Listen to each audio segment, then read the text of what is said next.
सबगोटा का प्रणाम करै छी। हमार नाम मनीष झा भोगले। हाँ, देख रहे मिथिला समाचार। आज जो है सो जिला परिषद का आज अल्बम जो लगा हुआ था उसका जो है सो आज शक्ति परीक्षण का है दिन। तो तमाम जो है सो मीडिया से लेके तमाम जिला परिषद जो है सो अभी तो रिपोर्ट है 27 जिला परिषद अंदर गए हुए हैं और देखते हैं कि आखिर गुलाब बिंदु यादव अपनी कुर्सी बचा पाती है कि नहीं बचा पाती। Thank you very much. आप देख रहे हैं Mithila Samachar, TV times news Bihar, Mithila Samachar. Thank you. का जो है सो आज जो है सो परीक्षण है, समय 11 बजे था। विपक्ष हम लोग मतदान करने के लिए जा रहे हैं। हम लोग आज जो सदन में आप लोगों को देखने को मिलेगा, लेकिन कुछ माननीय सदस्यों को हमारे जिला परिषद माननीय अध्यक्ष श्रीमती बिंदु गुलाब यादव के हथकंडों के द्वारा रास्ते में रोक लिया गया। कुछ लोगों को किडनैप कर ली गई, जिसका प्रतिकाल हम लोग उस सदन के माध्यम से लेंगे। आज तो सदन के पटल पर हम लोग जो विश्वास लगाए हैं माननीय अध्यक्ष के ऊपर, उसका जो है सो हम लोग पटल पर जो है सो आज वोटिंग करेंगे।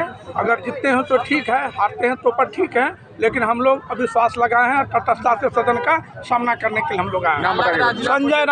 संजय राम सदस्य है। अभी ये तो सदन में बताएंगे कि संजय राम जी ने अपना वक्तव्य रखा और कुछ सदस्य बोले हैं कि हम लोग अपना बहुमत साबित करने के लिए यहाँ पे आए हैं। संजय राम जी के द्वारा रास्ते में रोक लिया गया है, किडनैपिंग कर लिया गया है। अब सदन में आरोप लगा रहे हैं।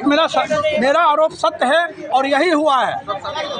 अभी भी रोकने का प्रयास करवाया जा रहा है, लेकिन अभी हम लोग आए हैं सदन में, हम लोग जा रहे हैं। सदन में उपस्थिति ही बताएगा। विपक्ष का चेहरा कौन है जिला परिषद? विपक्ष का चेहरा हम लोग जब अध्यक्ष को गिनाएंगे तो विपक्ष के चेहरा पर हम लोग बैठ के निर्णय लेंगे। क्या हुआ?